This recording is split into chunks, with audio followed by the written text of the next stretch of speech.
Assalamualaikum warahmatullahi wabarakatuh. Kembali lagi dengan saya Tama dalam Ada Apa Gerangan.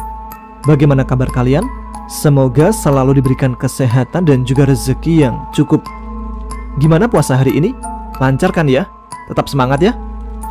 Kita lanjut cerita sebelumnya. Sebuah cerita pendakian ke Gunung Lawu oleh om-om dan satu orang anak SMA. Sepertinya sudah pada hafal ya. Sengaja saya bawakan lagi di bulan Ramadan karena banyak petuah bijak di dalam cerita ini. Semoga nggak bosan ya. Seperti apa kelanjutan ceritanya? Teman-teman, ada apa gerangan? Ceritanya mulai dari sini.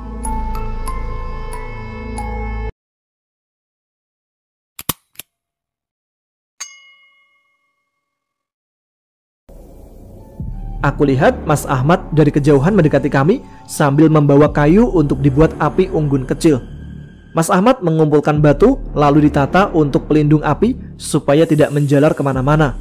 Lalu dia mengambil plastik yang berisi abu basah.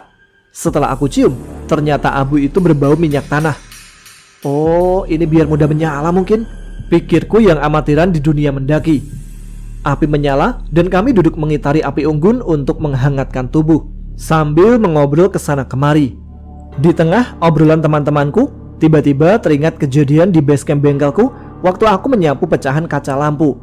Aku masih tidak percaya dengan apa yang aku lihat saat itu, karena ketika itu hari masih terang dan basecampku di antara pemukiman penduduk. Tiba-tiba aku melihat ke arah hutan dan di antara ilalang ada sosok hitam persis seperti yang aku lihat ketika di basecamp.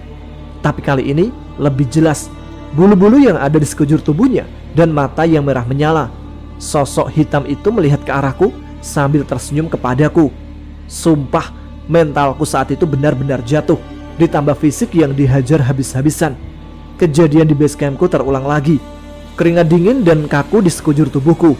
Aku tak bisa menoleh ke kanan ataupun ke kiri, apalagi bergerak untuk beranjak. Rasanya ingin menangis. Dan saat itu aku tiba-tiba merindukan kamarku, anak istriku, dan semua keluargaku. Sampai Vita dan Tono datang mengantar kopi untuk kami, aku baru bisa bergerak karena Tono memanggilku. Om, ini kopi om, biar makin seru ngobrolnya, kayak di kedai kopi om. Ucap Tono itu yang bisa membuat aku menggerakkan organ tubuhku kembali. Dengan cepat aku duduk lebih mendekat dengan teman-temanku.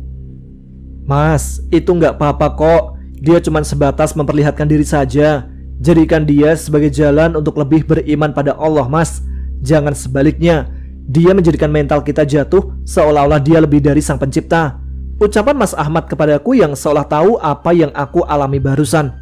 Iya mas, jawabku. Mas, boleh tanya nggak? Tanyaku kepada Mas Ahmad.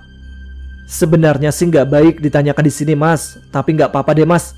Tapi sebatas yang aku tahu aja ya mas, jawab Mas Ahmad. Gini mas, kenapa 4 orang dari Jakarta itu dikerjain separah itu? Apa mereka berbuat mesum di sini, Mas? Soalnya dengar-dengar dari teman kalau di gunung itu nggak boleh mesum. Kalau mesum akan diganggu sama makhluk halus penghuni gunung. Pertanyaanku pada Mas Ahmad.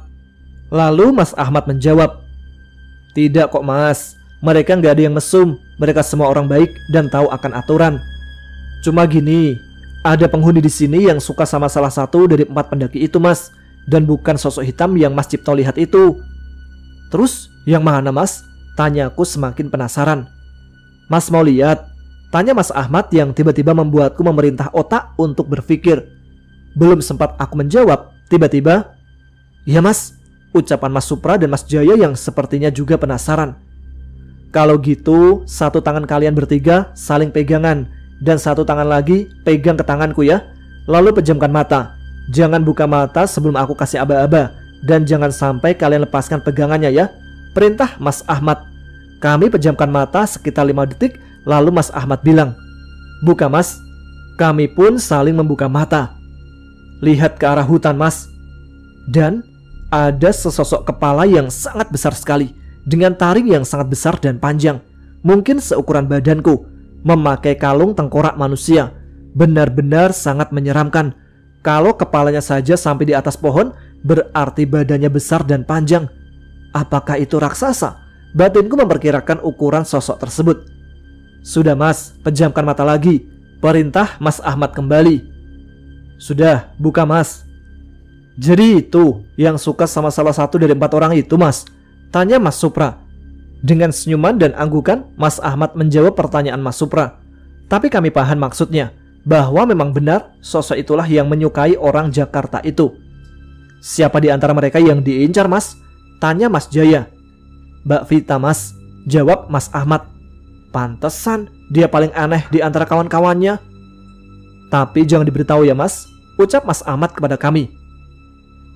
Om, yuk makan Om. Sudah siap nih hidangan resto gunungnya, teriak Vita yang memotong percakapan kami. Kami berkumpul dan makan bareng. Rasanya asik sekali dan sangat akrab, bahkan bisa dibilang seperti sama saudara. Wah, gunung memang benar-benar bisa menjadikan teman sebagai saudara, ucapku dalam hati. Hanya Mas Ahmad yang tidak makan, hanya meminum kopi. Saat makan bersama itu, baru kami bisa mengobrol panjang lebar. Di situ baru aku tahu kalau mereka adalah mahasiswa di salah satu universitas di daerah Jawa Tengah yang berasal dari kota Jakarta. Mereka adalah 4 sekawan yang berasal dari satu kota dan kuliah di luar kota yang sama dan kampus sama pula. Salah satu dari mereka yaitu Vita adalah keturunan Tionghoa dan mereka ternyata juga pendaki amatir. Dari wajah mereka kelihatan sih kalau mereka itu anak orang berada. Apalagi kedua perempuan ini sangat cantik. Leni dengan kulit kuning langsatnya yang ayu, sedangkan Vita dengan kulit putih mata sipit yang imut. Di tengah seriusnya obrolan kami, aku melirik ke arah Mas Ahmad. Benar saja, tanpa kami sadari, Vita sudah berada lengket di sebelah Mas Ahmad.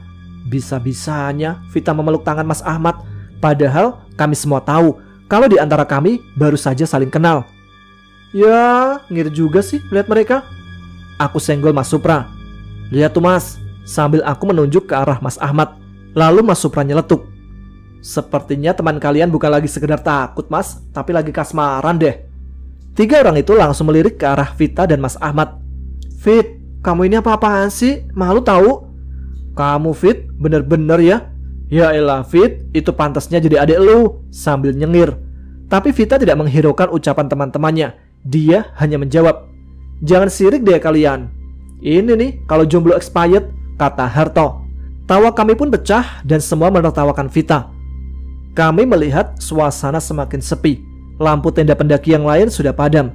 Lalu kami putuskan untuk masuk ke tenda dan tidur. Tapi Mas Ahmad masih di luar dan berdiri menatap ke arah puncak. Tidak berapa lama, Mas Ahmad pun masuk ke dalam tenda karena gerimis turun. Kulihat teman-temanku sudah tertidur pulas, hanya aku dan Mas Ahmad yang masih terjaga. Karena aku melihat Mas Ahmad duduk bersila, suasana sepi mendadak menjadi sunyi sekali, bahkan lebih ke suasana yang mencekam. Aku berusaha memejamkan mata agar bisa tertidur. Saat aku baru tertidur sebentar, aku terbangun karena mendengar suara gamelan. Tanpa curiga, aku mengintip ke arah luar dengan membuka sedikit resleting tenda. Sepersekian detik, jantungku terasa tidak berdetak. Aku melihat segerombolan makhluk dengan berbagai bentuk yang menyeramkan berbaris berjalan menuju atas. Aku kembali mengintip keluar, dan ternyata gerombolan dedemit sudah berkumpul di area 8 tenda pendaki itu. Aku kembali menutup lagi resleting tendaku, tapi rasa penasaran masih berkecamuk di pikiranku. Aku menengok ke arah Mas Ahmad, dan dia masih bersila. Aman, pikirku. Aku kembali mengintip dari celah resleting, dan sungguh semakin membuatku syok.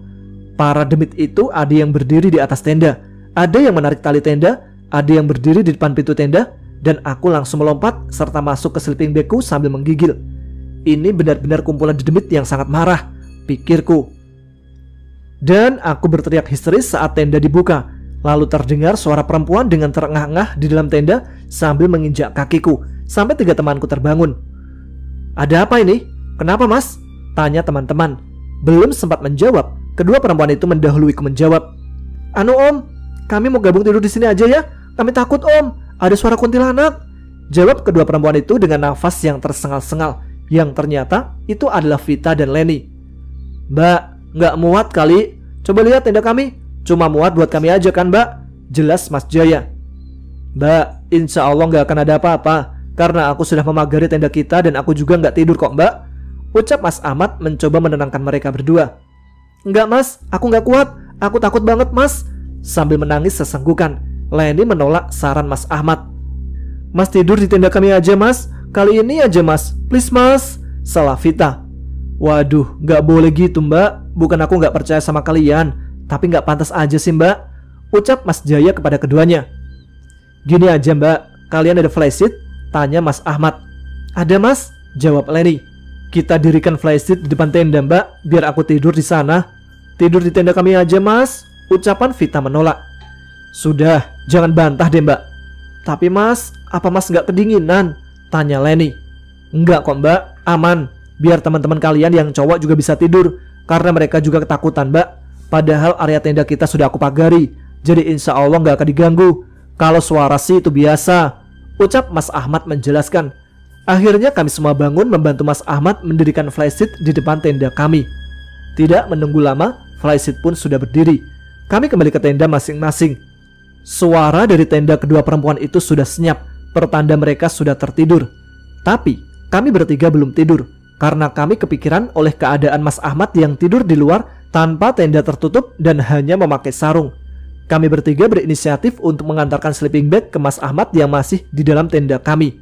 Saat kami bertiga keluar tenda, alangkah terkejutnya kami. Mas Ahmad yang tadi kami lihat duduk memakai sarung di bawah flysheet, sekarang sedang tertidur di sebuah tenda besar berbentuk bulat dengan atap kerucut dan ada 2 pintu besar di depan dan di belakangnya. Dalam tenda itu ada ranjang besar dan beratap kain putih merah.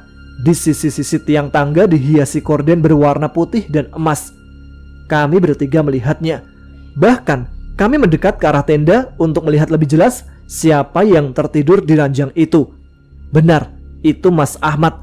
Lalu kami berbalik ke arah tenda untuk tidur dan tentunya takut jangan-jangan ini halusinasi dari bangsa lelembut. Saat kami berbalik, di depan kami sudah ada sesosok wanita cantik bermahkota dan bergaun hijau yang dihiasi gemerlap emas. Wanita ini yang tadi aku lihat di trek berbincang dengan Mas Ahmad. Kalian tidak usah mengkhawatirkan teman kalian. Kami akan menjamu Raden dengan sebaik mungkin. Dan kalian juga tamu kami. Kalian istirahatlah. Pengawalku akan menjaga kalian. Termasuk teman baru kalian juga akan kami jaga. Apalagi wanita yang disukai oleh salah satu penghuni sini juga akan kami jaga, ucap perempuan berpenampilan seorang ratu itu kepada kami. Kalian tidak percaya? Coba lihat dengan seksama di sekeliling tenda kalian.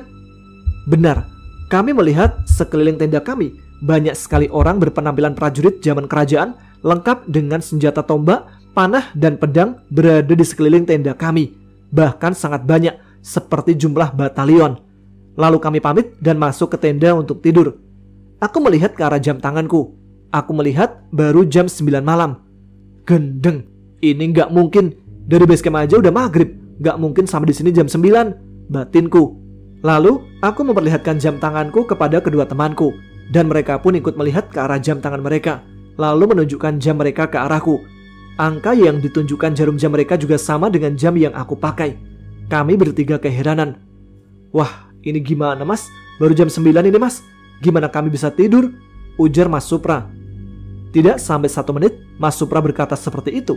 Tiba-tiba rasa kantuk pun menghinggapi kami. Padahal nggak mungkin setelah melihat kejadian seperti itu, kami yang awam ini bisa langsung ngantuk tanpa berpikir tentang hal itu. Entah berapa lama kami tertidur. Tiba-tiba kami terbangun karena mendengar suara ledakan atau seperti petir yang sangat keras sekali sampai tanah pun ikut bergetar. Kami mengintip dari sela resleting tenda. Kami melihat kedua tenda teman baru kami itu, tapi kelihatan tenang. Apa mereka nggak dengar ya? Pikirku. Padahal suaranya sangat keras sekali. Mas Jaya menyenggolku sambil mengisyaratkan pandangan ke depan. Kami melihat sesosok dengan baju serba putih seperti baju seorang kiai dan memakai mahkota kecil di kepalanya. Di sampingnya ada seseorang yang mungkin usia 50 sampai 60 tahunan, memakai mahkota dan duduk di sebuah kursi besar seperti pakaian raja-raja di film kolosal. Di sebelahnya lagi ada 5 orang pria sekitar umur 50 tahunan dengan pakaian seperti perwira kerajaan di film-film kolosal. Di sebelah kiri seseorang berpakaian putih itu, yaitu perempuan cantik yang tadi bertemu kami. Di belakang mereka banyak sekali orang berpakaian prajurit dengan senjata yang lengkap. Di kejauhan, aku juga melihat banyak sekali prajurit dengan kuda dan senjata yang lengkap. Padahal area prajurit berkuda itu adalah hutan. Masa iya pohon-pohon itu sebenarnya orang dari dimensi lain? Terkaku asal melogika. Belum sempat berimajinasi lagi, aku melihat seseorang berpakaian putih itu berjalan mendekati area pasukan berkuda itu. Diiringi langkah kaki sosok itu Di belakangnya tiba-tiba muncul 6 orang tua dengan sorban putih. Lalu seseorang bersorban yang paling depan, tangannya diangkat ke atas ke arah langit. Dari tangannya keluar cahaya yang sangat terang sekali, sampai area camp seperti siang hari, dan cahaya itu berbentuk seperti atap payung sampai menembus mendung-mendung di langit. Lalu dia mengumandangkan azan. Setelah selesai, dia melempar cahaya yang berada di tangannya ke arah pasukan berkuda itu. Sampai di depan pasukan berkuda, cahaya itu seperti membakar dan menyapu bersih semua pasukan berkuda tersebut. Seketika, aku melihat pasukan berkuda itu lenyap tanpa sisa. Lalu, dia berjalan kembali ke arah semula. Ada 6 orang tua bersorban putih itu berubah seperti cahaya. Lalu di tengah terbang ke atas, aku melihat 6 orang tua itu berubah menjadi pusaka, keris, tombak, dan lainnya. Aku tidak mengenal bentuknya. Sampai di depan seseorang yang berpenampilan raja itu, sang raja mengelus kepala seseorang bersorban tadi. Lalu samar-samar, wujud raja dan rombongannya sedikit demi sedikit menghilang dari pandangan kami. Tinggallah sosok bersorban dan wanita tadi. Mereka berjalan ke arah tenda yang ditiduri oleh Mas Ahmad. Semakin dekat wajah sosok itu, semakin jelas aku melihat. Dan benar, itu temanku, Mas Ahmad. Yang aku lihat ini apa sih? Mustahil, tapi mata dan kepalaku ini melihat sendiri. Bahkan kedua temanku juga melihat. Hampir mendekati tenda, ada cahaya yang berkilau dengan sangat cepat sampai mataku ini tak bisa melihat apa yang terjadi. Tapi aku melihat sosok itu berubah menjadi Mas Ahmad dengan pakaian biasa yang kami lihat ketika di base camp tadi. Dan berbaring di ranjangnya didampingi sesosok perempuan cantik yang aku lihat tadi. Kami bertiga saling pandang, tanda tak mengerti tentang apa yang kami lihat tadi. Hampir saja aku bertanya pada kedua temanku, tapi tiba-tiba terdengar, "Sudah, nggak usah dirembuk, cepat tidur saja." Suara itu seperti tidak asing di telinga kami, dan kami masih ingat pemilik suara itu.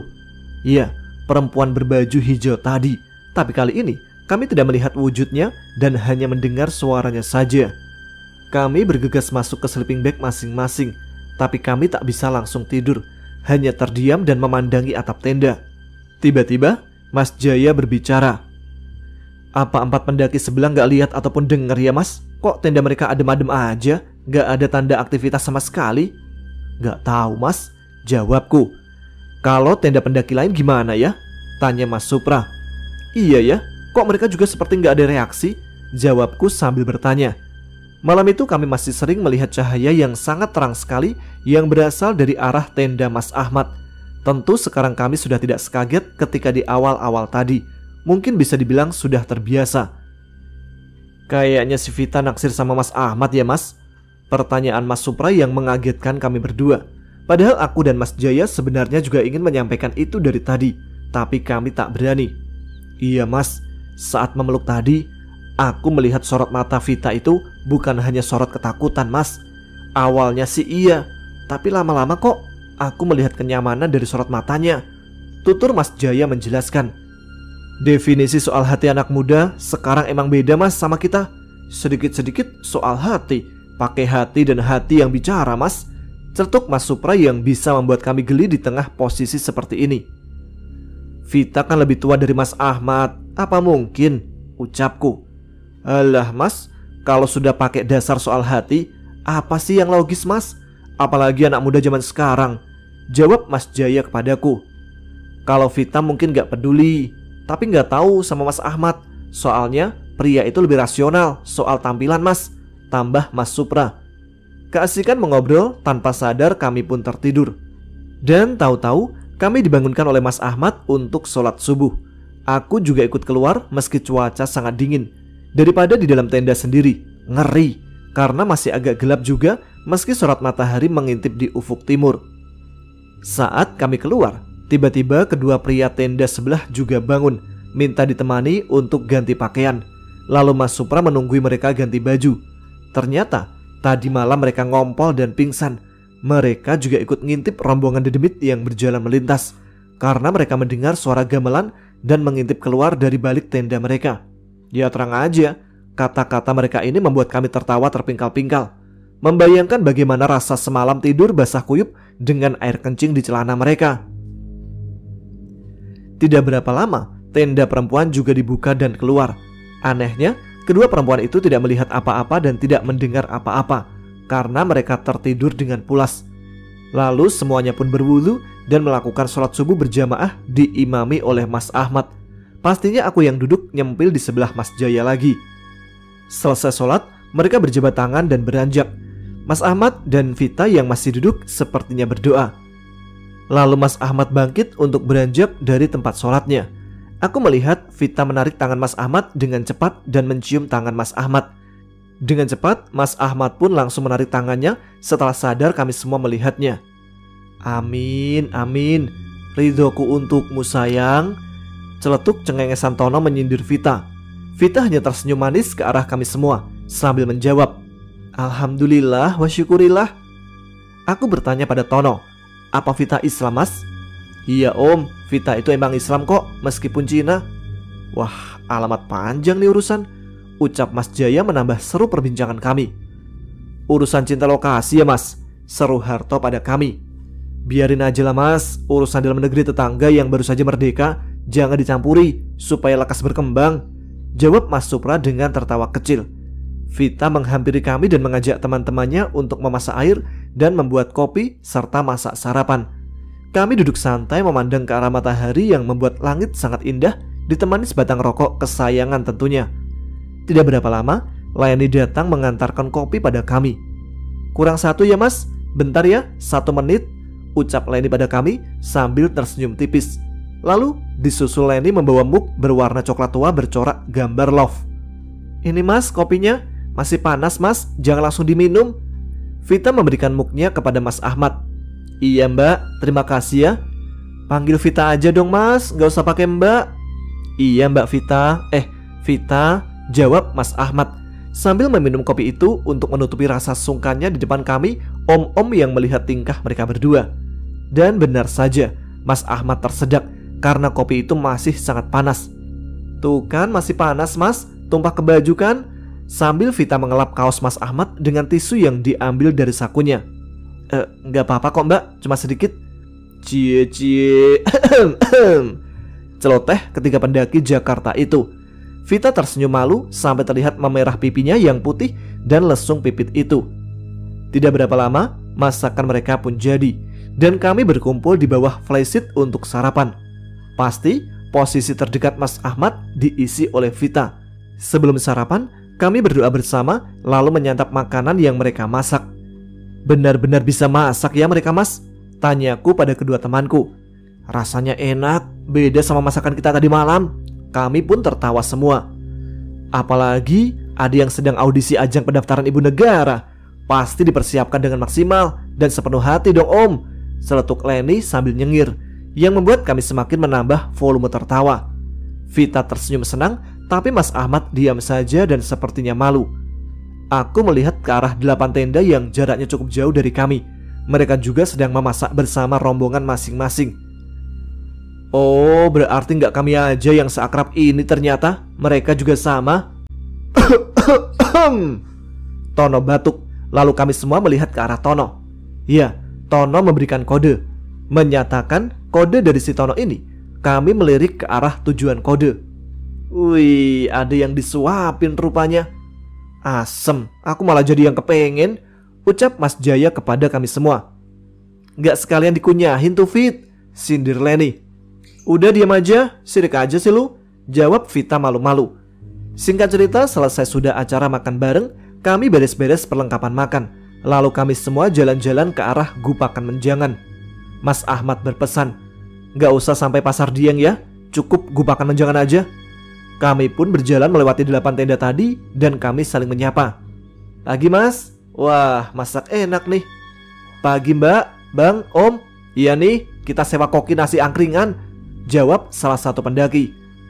Gabung sini Gi, kita ngopi-ngopi dulu, kata pendaki lain menawari kami. Iya mas, makasih, kami baru saja selesai. Ngomong-ngomong, kok cuma sedikit orangnya? Yang lain kemana? Yang lain udah sampai ke puncak tadi pagi mas, jawab pendaki itu. Ya udah, kita jalan dulu ya mas, seru Leni. Oke, sip deh mbak, hati-hati. Kami pun lanjut berjalan, dan kami saling berpencar mencari tempat duduk yang nyaman.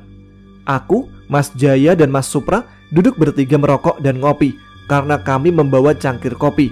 Leni, Tono dan Harto terlihat rebahan di matras yang tidak jauh dari kami duduk. Vita dan teman ABG ku lenyap dari pandangan. Aku memberitahu kedua temanku bahwa Mas Ahmad dan Vita tidak kelihatan.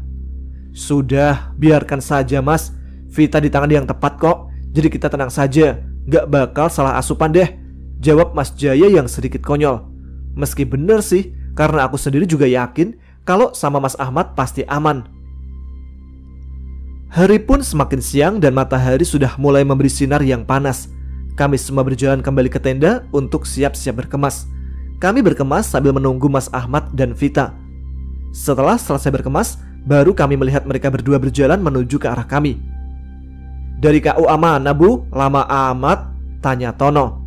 Dari Bidan Siaga Bang, jawab Vita. Buset, udah bunting aja lu Fit, timpal si Harto sambil tertawa pecah kami. Akhirnya kami berjalan untuk turun dengan posisi Mas Supra, Leni, aku, Tono, Harto, Vita dan Mas Ahmad di paling belakang.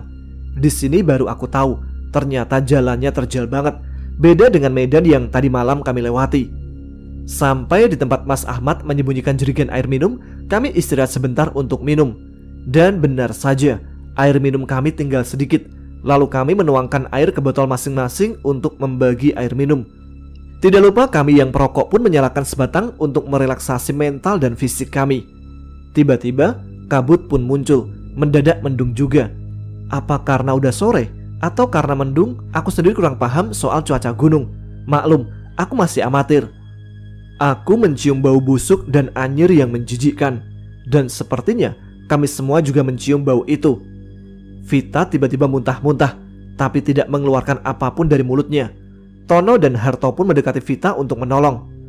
Lu kenapa Fit? Tanya Tono. Bau banget Ton, bau bangke apa ya? Tanya Vita. Jangan bilang begitu mbak, gak baik, ujar Mas Ahmad. Mbak terus. Iya maaf Fit, maksudku jangan bilang gitu di sini, nanti aja kalau di bawah ya. Udah, lu ngapain di situ bro? Balik ke posisi lu deh, bukan lu pada yang diharapin tahu, saut Leni kepada kedua temannya. Aku, Mas Supra dan Mas Jaya saling tatap dan berbisik. Mas, kok si Vita nggak mau dipanggil mbak ya? Dan Mas Ahmad pun juga nurut aja tuh, bisik Mas Supra kepada kami. Mungkin sudah terjalin sesuatu ikatan yang sulit dimengerti sama kita yang udah tua ini Mas, jawab Mas Jaya. Tapi seenggaknya kita pernah merasakan lah Mas, jadi kita lebih senior dalam hal ini. Tambahku membumbui rumpian kami. Dan tidak berapa lama, bau itu berganti seperti bau ubi bakar, yang membuat kami semua terdiam, memaku tanpa sepatah kata. Dan kami pun saling merapat tanda takut. Yuk Mas, lanjut jalan, ngeri nih di sini, ajak Leni kepada Mas Ahmad. Sebentar Mbak, tunggu beberapa menit, biarkan semua menjadi jalan takdir dulu, yang penting kita aman.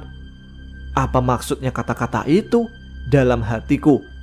Tiba-tiba terdengar suara satu pohon besar pun tumbang. Kami semua pun kaget dan berteriak histeris. Apalagi kedua perempuan itu. Sampai menggigil, Vita melompat ke arah Mas Ahmad dan memeluknya. Di situ kami melihat ada 3 sosok hitam berbulu dan kalau nggak salah ada tanduknya. Ada sesosok raksasa yang sangat besar sekali. Tingginya seukuran pohon-pohon yang ada di sini. Seperti sosok yang aku lihat tadi malam. Sontak, Vita pun memeluk erat Mas Ahmad sambil menyembunyikan wajahnya di dada Mas Ahmad. Leni mau ikutan nyusul, tapi tangan Leni dipegang oleh Tono. Udah lu di sini aja Len, kata Tono. Setelah menenangkan Vita, Mas Ahmad berjalan ke arah 4 sosok itu sambil merogoh kantong jaket yang isinya tasbih.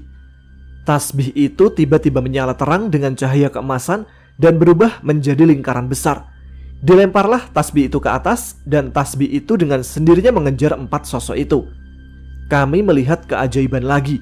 Ternyata dedemit bisa terbakar. Karena kami melihat mereka lenyap bersamaan dengan tubuhnya yang terbakar dan menjerit-jerit. Mas Ahmad lalu kembali ke arah kami dan mengajak kami lanjut untuk berjalan lagi. Loh, udah gak ada cah kayunya? Ucapan kaget Mas Supra sambil menunjuk ke arah kayu tumbang tadi. Udah, ayo lanjut aja berjalan Mas, keburu malam, seru Mas Ahmad kepada Mas Supra.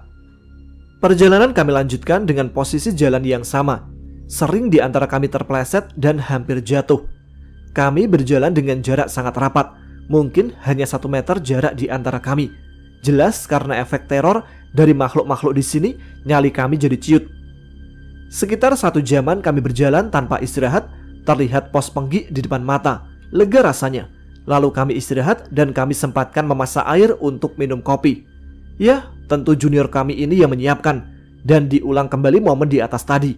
Leni dan Tono yang mengantar kopi untuk kami, sedangkan kopi spesial disuguhkan kembali oleh Vita untuk Mas Ahmad, plus layanan yang maksimal. Cuma sekarang kami semua tidak merasa aneh, karena nggak hanya sekali waktu di atas mereka berdua menunjukkan kemesraan di depan kami. Mas Ahmad duduk selonjor di tanah yang kira-kira berjarak sekitar 5 meter dari kami. Sama-sama aku dengar, "Sayang, kok duduk di tanah? Nih, diminum dulu kopinya," ucap Vita kepada Mas Ahmad. Kami semua mendengar tapi sangat lirih. Tapi ketika Vita mengucap kalimat itu, kami semua terdiam. Tanda bahwa kami semua sama-sama mendengar dan sangat terkejut. Om, mereka jadian ya Om?" tanya Leni kepada kami bertiga. "Lah, mana aku tahu Mbak, kan kami gak ada yang tahu kalau salah satu dari mereka sudah menyatakan dan menyepakati ikatan," jawab Mas Jaya. "Sialan si Vita, nyolong stata aja," ujar Leni sedikit menunjukkan kejengkelannya. "Emang lu naksir juga sama Mas Ahmad? Lu lebih tua kali Len," ucap Tono. "Emang kenapa? Ada yang salah sama umur?" tanya Leni tambah jengkel. Om, apa Mas Ahmad itu suka sama cewek keturunan sih Om?" tanya Leni kepada kami lagi. "Wah, soal selera kami nggak tahu Mbak. Soalnya yang bersangkutan nggak pernah cerita sama kita.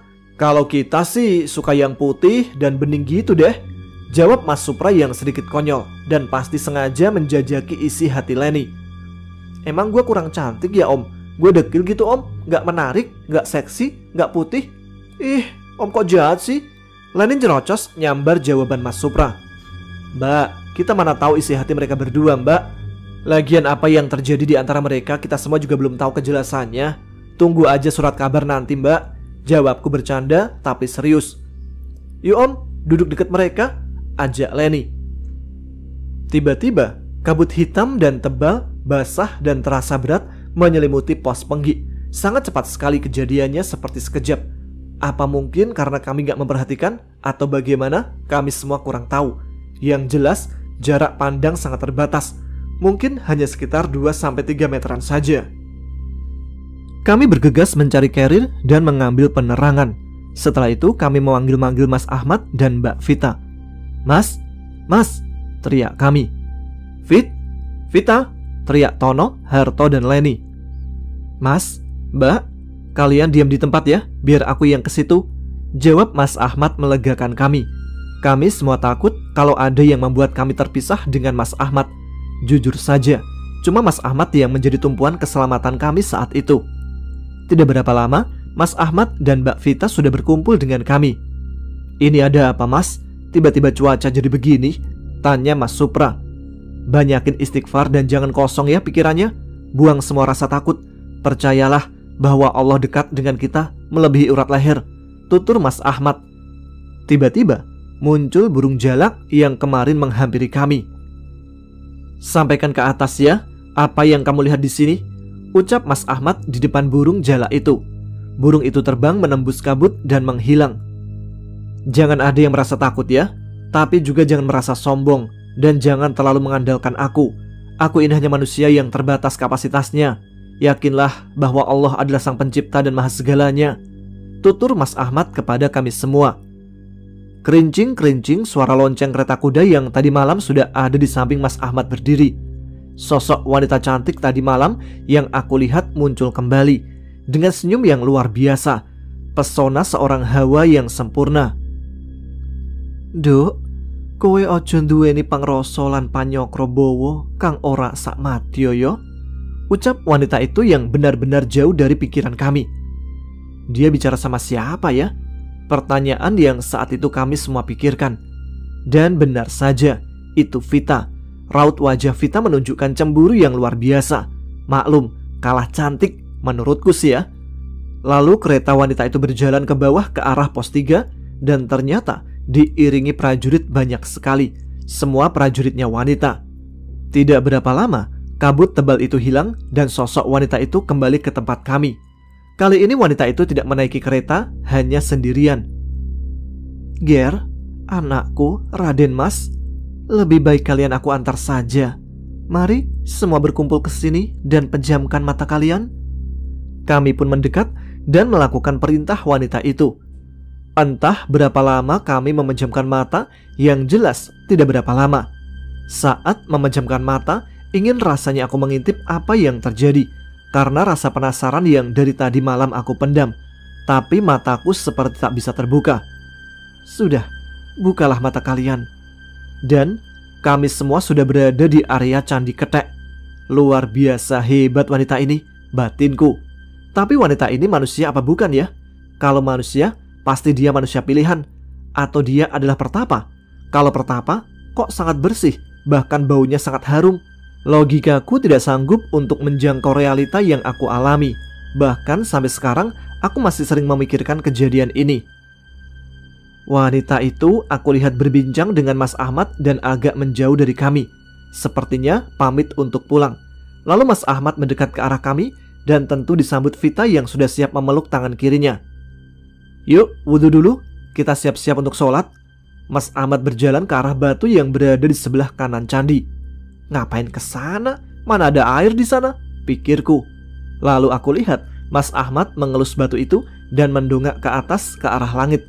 Tiba-tiba keluar air dari batu itu. Alirannya mirip air padasan. Dia berwudu dan dilanjutkan semuanya juga berwudu, kecuali aku yang hanya cuci muka. Selesai cuci muka, azan pun terdengar dikumandangkan dari arah perkampungan bawah. Sudah tidak heran lagi dengan hal-hal di luar nalar ini dan tidak banyak pikiran yang aneh-aneh. Tapi pikiranku kali ini, kayaknya aku nanti harus minta diajari ilmu seperti ini deh, gumamku dalam hati. "Bisa Mas, tapi harus rajin sholat dan jangan lepas dari wudhu," ucap Mas Ahmad yang kembali menjawab pertanyaan yang belum aku utarakan. Aku senyum mengangguk sambil menjawab dalam hati, "Aku kan bukan muslim, bagaimana aku menjalankan ibadah mereka?" Selesai sholat, kami berjalan ke arah bawah. Dan hari benar-benar sudah gelap.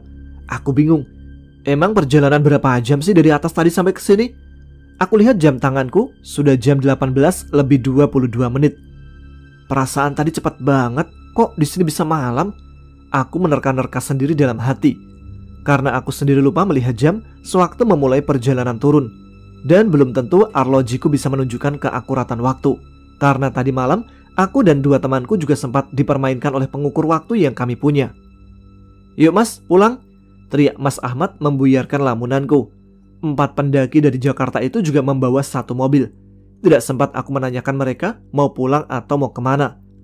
Sampai habis turunan Ceto, kali ini kami tidak berbelok ke kiri menuju jalur awal kami berangkat, tapi kami berbelok ke kanan ke arah jalur Kemuning. Di ujung turunan Ceto, aku menoleh ke belakang. Kali ini aku melihat jelas sosok wanita dan pria seperti raja beserta punggawannya melambaikan tangan ke arah kami, seperti mengucapkan salam. Di belakang kami ada mobil rombongan Vita yang mengikuti. Sepertinya sudah ada kesepakatan ketika di base camp tadi. Sampai di tanjakan yang menuju pasar Kemuning, kami berbelok ke kanan ke arah Batu Jamus. Sesampainya di terminal Batu Jamus, kami berhenti untuk makan di seafood lesehan. Dan pastinya ibu negara nempel dong. Aku menanyakan tujuan mereka setelah dari sini, karena mereka akan lurus ke arah jalur Jogja Solo Surabaya dan kami belok ke kanan ke arah kota Sragen. Tono menjawab, "Belum tahu Om." "Kalau aku sih terserah Vita Om," tambah Leni. "Kan kita yang nebeng." "Gimana Mbak Vita? Mau lanjut pulang atau gimana?" tanya Mas Supra. "Sayang, gimana nih? Aku belum tahu rumah kamu. Pokoknya aku harus tahu di mana rumah kamu dulu," tanya Vita pada Mas Ahmad. Tadi bilang apa Mbak?" "Sayang ya Mbak," tanya Mas Jaya. Ini Om, itu bukan Om. Maksudku aku pengen tahu rumah Mas Ahmad. Ya siapa tahu kita masih bisa sambung silaturahmi kan Om. Aku juga pengen tahu rumah Om semua kok." Senyum terpaksanya mencoba mengelabui kami. Tak usah ya. Kamu cuma jadikan aku sebagai alasan dengan melengos layaknya artis profesional TV, jawab Mas Jaya dengan nada seperti telenovela. Dan tawa pecah kami semua untuk kejadian itu. Singkat cerita, akhirnya kami semua malam itu menginap di rumah Mas Ahmad. Selain menuruti keinginan Vita, rumah Mas Ahmad juga paling besar dan banyak kamar-kamarnya. Sesampainya rumah Mas Ahmad, kami disambut hangat oleh orang tuanya. Kami mandi, bersih-bersih badan dari sisa-sisa gunung. Selesai mandi, kami berkumpul di teras samping rumah, mengobrol dengan orang tua Mas Ahmad. Aku lihat bapak Mas Ahmad memandang tajam ke arah Vita. Waduh, kenapa ini? Jangan-jangan Vita gak bisa jaga sikap pas tadi kami sedang menunggu giliran mandi. Apa Vita meluk Mas Ahmad ya, terus ketahuan? Suasana hatiku mendadak kacau. Merasa tidak enak dengan bapak Mas Ahmad, karena bapak Mas Ahmad adalah orang yang terpandang di daerah kami. Dek, coba sini sebentar. Sepertinya ada yang menginginkan kamu waktu di gunung kemarin. Aku lega. Ternyata bukan masalah etika, tapi juga kaget karena ternyata masih ada sosok yang mengikuti Vita. Iya Pak. Iya Om, saya kemarin digangguin habis-habisan sama penghuni gunung. Bu, ke dalam, ambilkan 7 aqua gelas, kata bapak Mas Ahmad kepada istrinya. Gak usah Om, ini kan udah ada teh, ada kopi, ada cemilan. Komplit banget Om, sela Leni. Bukan kok Dek, nanti kalian harus meminum aqua itu, supaya makhluk gunung itu tidak ada yang mengganggu kalian lagi setelah ini. Air aqua itu dibacakan doa-doa, lalu diberikan kepada kami. Setelah Vita meminum habis aquanya, aku dengar bunyi letusan seperti petasan di halaman depan. Kami semua tersentak kaget. Tidak apa-apa, mereka sudah tahu kalau tanda dirimu sudah saya buang dan kamu sudah saya pagari, tutur bapak Mas Ahmad menjelaskan. Om, Mas Ahmad gak dikasih? Tanya Vita. Untuk apa Dek? Orang saya saja kalau perlu minta sama dia, jawab bapak Mas Ahmad. Ngomong-ngomong, Mas Ahmad kemana ya Om? Sholat. Tadi sudah selesai mandi, bapak tanya belum sholat isya. Kenapa Dek? Kok bapak lihat adik ini paling khawatir sama anak bapak? Tanya bapak Mas Ahmad yang bukan hanya mengejutkan Vita, tapi juga kami yang mendengarnya. Posisi itu kami semua saling pandang, saling curiga. Jangan-jangan Vita ketahuan, atau di antara kami ada yang membicarakan hubungan Vita dan Mas Ahmad dan tanpa sadar bapaknya dengar. Enggak kok Om, bukan begitu Om. Soalnya Mas Ahmad baik banget sama kami semua. Mas Ahmad yang menolong kami semua, jawab Vita seperti mengelak dan menutupi. Oh begitu ya, termasuk menjaga hatimu ya Dek. Kali ini skakmat untuk Vita. Bapak sih tidak apa-apa, urusan anak muda. Pesan bapak, ingatlah bagaimana kamu meraih dan mendapatkan apa yang kamu inginkan. Dari situ kamu akan berusaha menjaga dengan baik apa yang kamu miliki saat ini. Nasihat bijak dari bapak Mas Ahmad yang membuat Vita tiba-tiba berdiri dan... Siapa? Laksanakan. Salah maksudnya. Siap Om. Malam itu kami tidur di kamar tamu. Dan keesokan harinya, aku, Mas Jaya dan Mas Supra pamit dengan keluarga Mas Ahmad untuk pulang. Tapi 4 orang anak Jakarta itu masih di situ dan kami kurang begitu tahu mereka pulang kapan. Demikian cerita dariku. Mohon maaf jika tidak jelas dalam penyampaian, karena aku bukanlah seorang penulis. Semoga bisa menjadikan tambahan pengalaman bagi semua pendengar kisahku ini. Oh iya, alhamdulillah 4 tahun sebelum aku menulis kisah ini, aku putuskan untuk menjadi mu'alaf. Cerita ini berdasarkan sudut pandangku. Insya Allah, apabila kedua temanku sudah bisa aku hubungi, aku akan menceritakan kisah ini dari sudut pandang mereka. Karena kebetulan teman-temanku saat ini sedang sibuk dengan aktivitas masing-masing. Dan beberapa minggu setelah aku pulang dari rumah Mas Ahmad, ternyata Vita dan Mas Ahmad resmi pacaran, pasangan anak SMA dan mahasiswi. Dan tentunya Mas Ahmad sudah tidak berhubungan dengan pacarnya yang dulu. Karena pada waktu kami menghampiri Mas Ahmad di rumahnya untuk berangkat, mereka sedang membicarakan kelanjutan hubungannya. Mas Ahmad memilih untuk mengakhiri. Jadi pada waktu di gunung, Mas Ahmad dalam keadaan bebas kontrak. Terima kasih untuk host yang membacakan ceritaku ini. Wassalamualaikum warahmatullahi wabarakatuh.